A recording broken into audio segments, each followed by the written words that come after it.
Fight Night den 12. februar i MCH Herning Kongresscenter. Køb billetter. Ja, og velkommen her til TV2 Fight Night her på TV2. Og jeg sidder her i studiet med boksekspert Leon Olsen. Velkommen til. Og tak skal du have, tak skal du have. Ja, og vi skal jo være vidne til et brag af en boksekamp her i aften. Vi har jo udfordreren fra Irland, Gregory McTownson. Og så har vi forsvaren her, og det er Jordan Henke Olsson fra Sverige. Og hvad siger du lidt til situationen her i aften? Ja, jeg kan mærke allerede i stemningen i luften i går, der bliver hektisk. Folk er ved at komme tidligt, der kommer godt og øl og indborsk.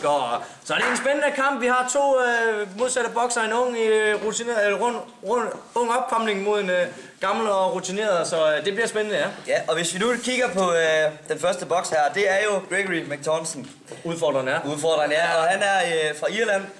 Ja, der går jo historie om, at Gregory han voksede op helt ude på østkysten, hvor hans far var trawlefisker. Og måden han ligesom kom ind i boksen på, var ved at han tævede de her torsk, der blev hængt op om aftenen der. Så det er hans vej ind i sporten, ja.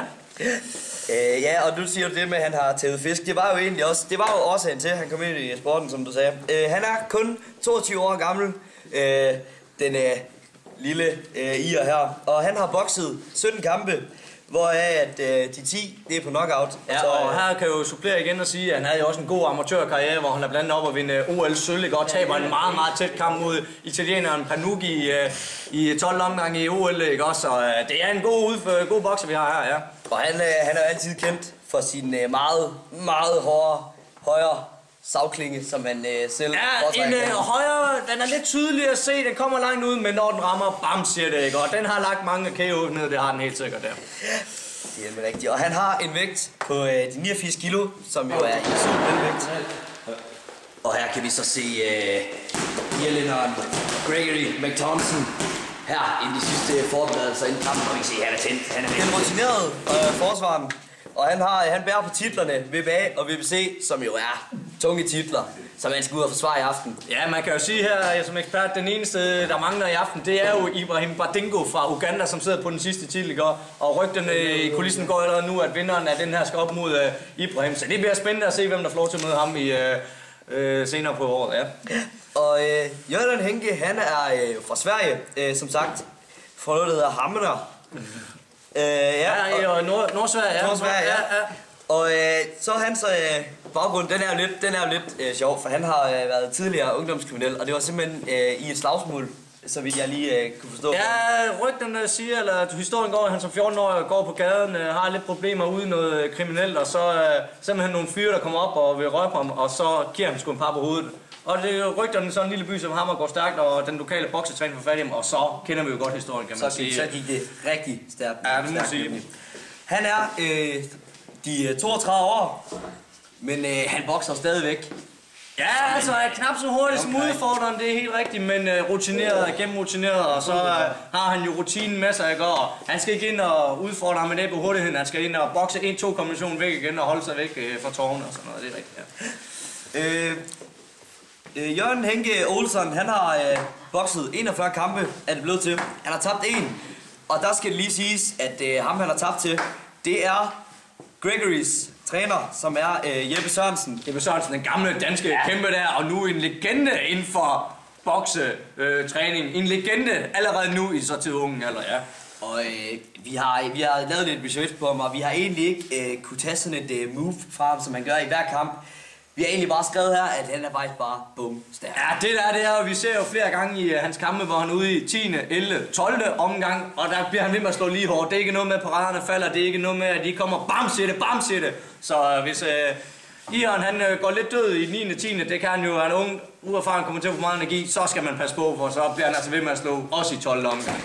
Ja, og jeg også vil så se svenskeren Jørgen Henke Olsson i opvarmning her inden de sidste forberedelser i kampen. En eventuel vinder til kampen? Ja, jeg tror den går ud i dommerstemmer, det tror jeg sgu ikke, og vi har to gode bokser. Gregory, han lægger sig ikke ned, han ved godt, det er kampen ind, ikke, og som jeg snakker om, Jørgen Henke, han er bare bumstærk, det er han bare, og han lægger sig heller ikke ned. Jeg tror, det bliver point-sejr til Gregory opkomningen, men det bliver 120-119, vi er ude i sådan noget der, det er helt sikkert, ja. Og vi har inviteret coachen af, fra McGregor Gregory i studiet. og han kommer her. Og det er jo, som sagt, legenden Jeppe Sørensen. Velkommen til. Okay. Ja, Jeppe Sørensen.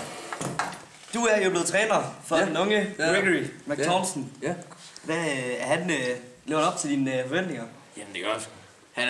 Han er sgu en flink dreng, og jamen, jeg har ikke rigtig lavet noget siden stoppet, så fik jeg et opkald fra ham selv.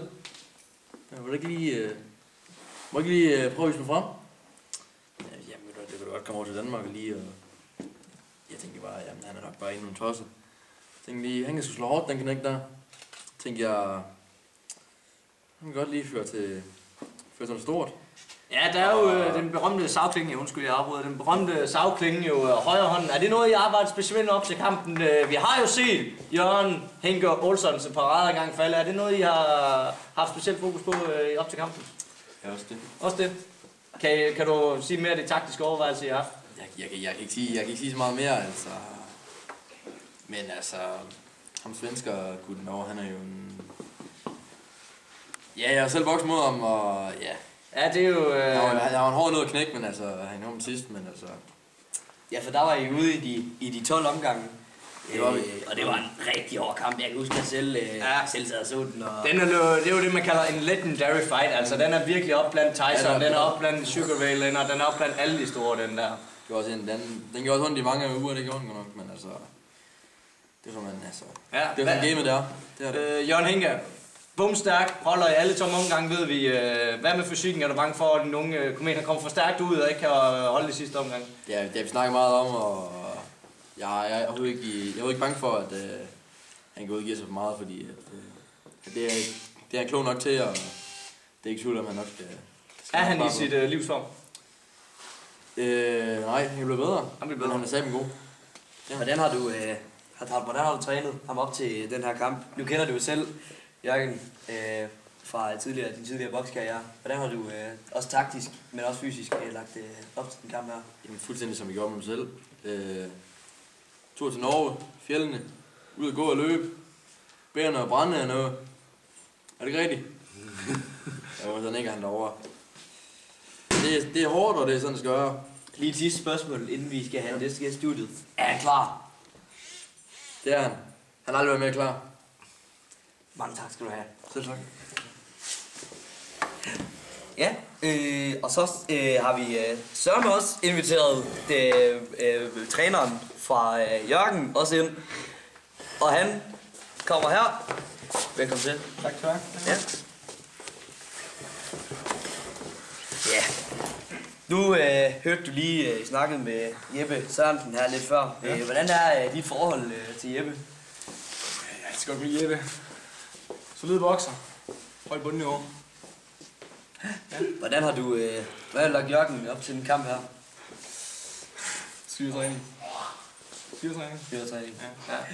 Ja. Jørgen er jo kendt for at være bumstærk, holde alle 12 omgange, men vi ved også, at Gregory han kommer stærkt ud. Har snakket om, at de første par omgange bliver vigtige for jer. Ja. Spar lidt på energien til sidst. Spar lidt på energien. Ja. Men nu har du har været træner for Jørgen i snart nogle år nu jo. Du er begyndt at kende ham godt. Hvordan er de forhold til ham, lige som det står til nu? Jamen formen er der, helt bestemt. Det tænker jeg.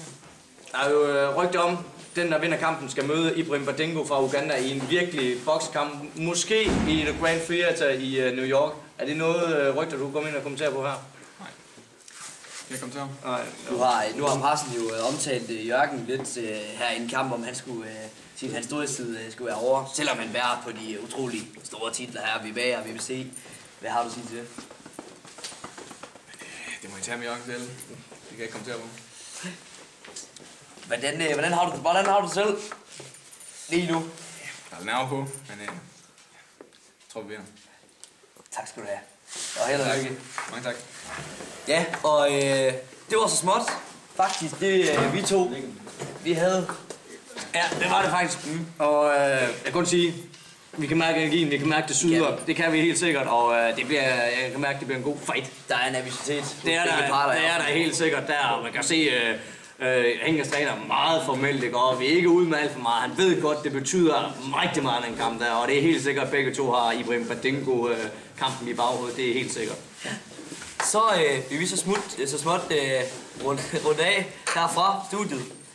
God bokskamp.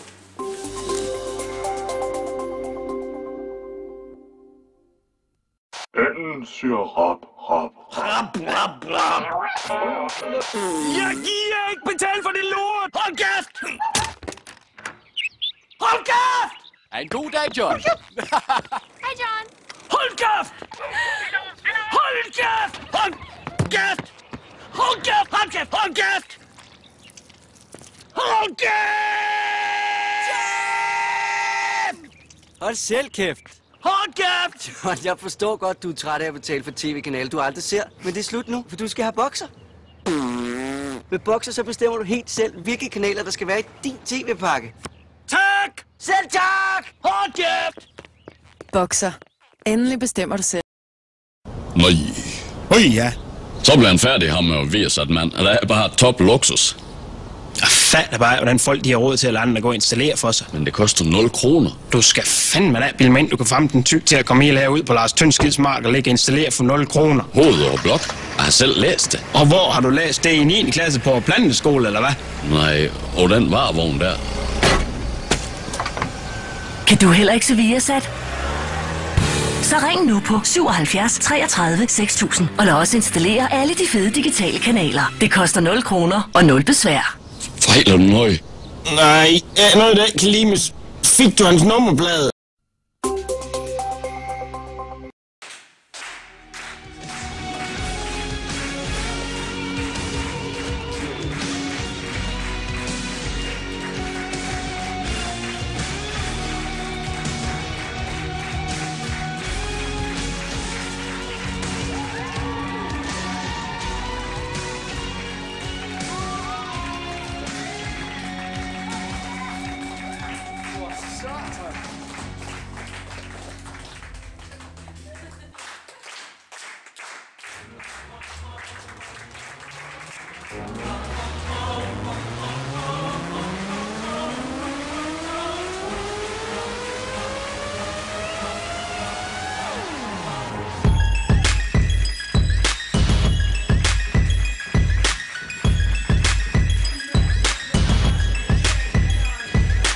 Føler jeg mig som en champion. Spar indløs din flaskebong. Hvad så hånd?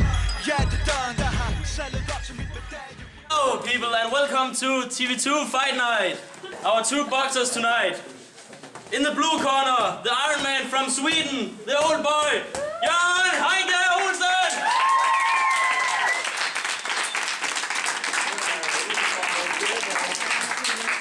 And in the red corner, the killer from Ireland, the young guy, Gregory Mac Thompson!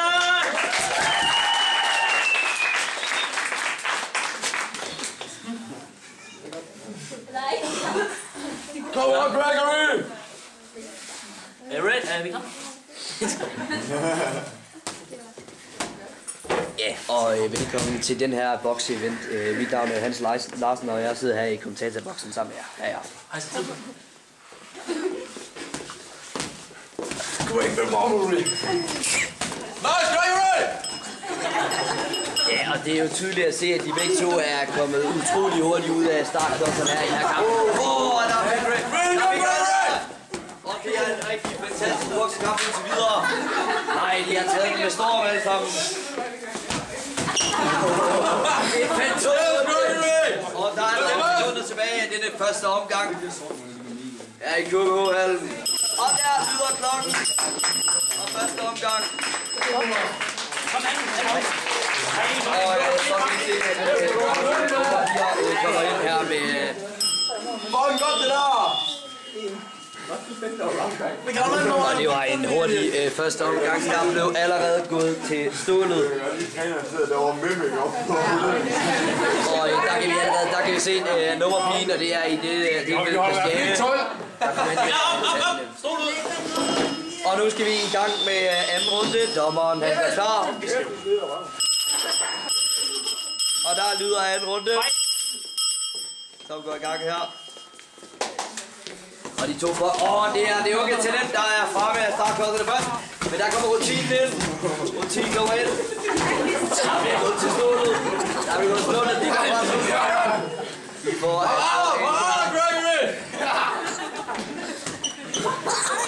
Og der bliver gået til stålet fra begge sider.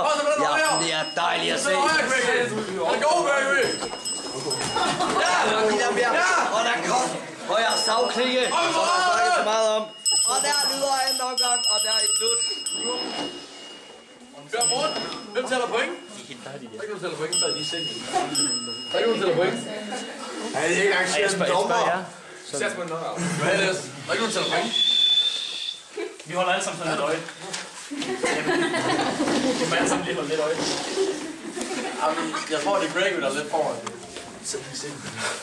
Ja, og der kan vi se, at det her i tredje omgang, de er alle sammen klar. Fight! Og der er tredje omgang i gang. Og det er højt tempo fra starten af. Og der er som de to i studiet, de havde spået, at Olsson, han ville bare stå og flytte Gregory rundt. Yes! Og der bliver gået til stålet igen. Yes! Der bliver gået til stålet. Der bliver gået til stålet fra begge sider. Der er kun 9 sekunder tilbage. Tredje omgang, og der bliver... han får hovedet på hovedet.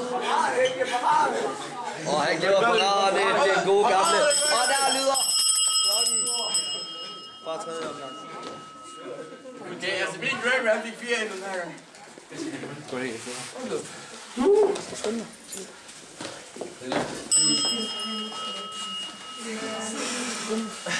Og nu skal vi i gang med... Vi skal i gang med den fjerde runde. De to boksere, de er begge to rigtig trætte, kan man se her.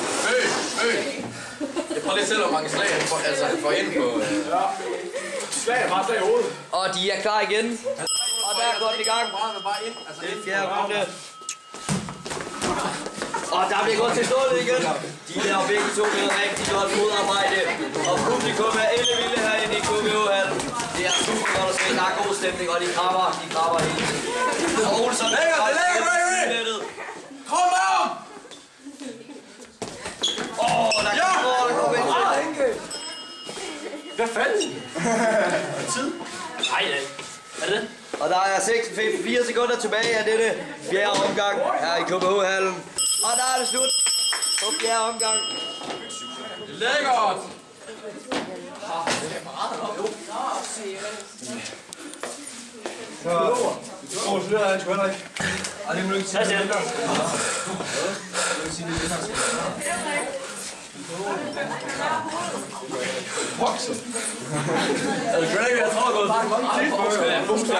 Ja, og vi skal i gang her med den 5. runde. Og de er klar, de to boksere. Vi skal gå 10. Ja, det tror jeg også. 10. Det er 10 8. Fight! Klar i gang. Den 5. runde er dette. Og det er som sagt titlen. Og de var begge to rigtig godt med slagen. Og der får Gregory et par hoved. Men han er hurtigt op igen. Det er fantastisk at se.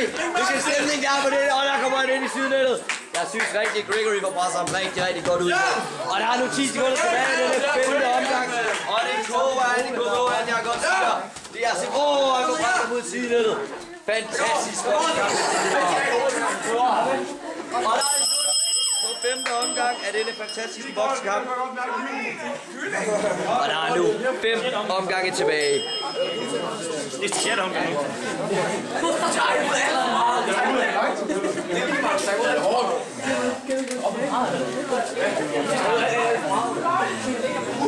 Og efter min mening vil jeg helt klart sige, at det unge talent, han er en smule foran. Det er ikke meget, men han er en smule foran i den lille løb. Og vi skal i gang med den 6. runde af denne boksekamp. Og de er klar.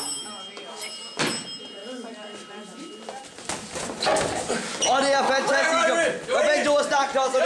Der kommer. Der bliver gået til den. Med alt, hvad der kan blive gået.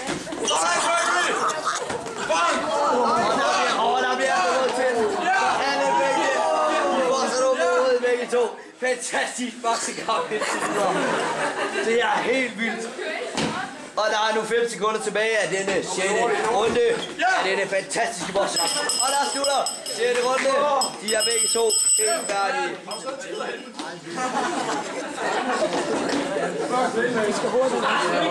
Og vi skal i gang med den 7. runde. Ret hurtigt. Dommeren melder klar til start. Og de filmer ud på publikum. Jeg har fået mig så i væven, det var en skide boksen. Og vi skal i gang med den 7. runde. Der er 3 runder tilbage. Og vi melder klar. Klar? Ja. Og så Gregory. Det er Gregory.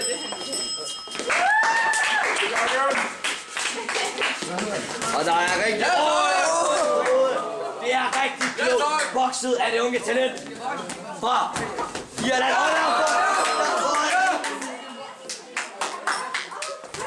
Og der får han... Nej, han er nede. Han er helt væk. Og der er nu 5 sekunder tilbage af denne boksekamp. 1 sekund, og der slutter det. Og der er nu 1 runde tilbage af denne boksekamp. Og der er nu 1 runde tilbage. 1 runde tilbage af denne boksekamp.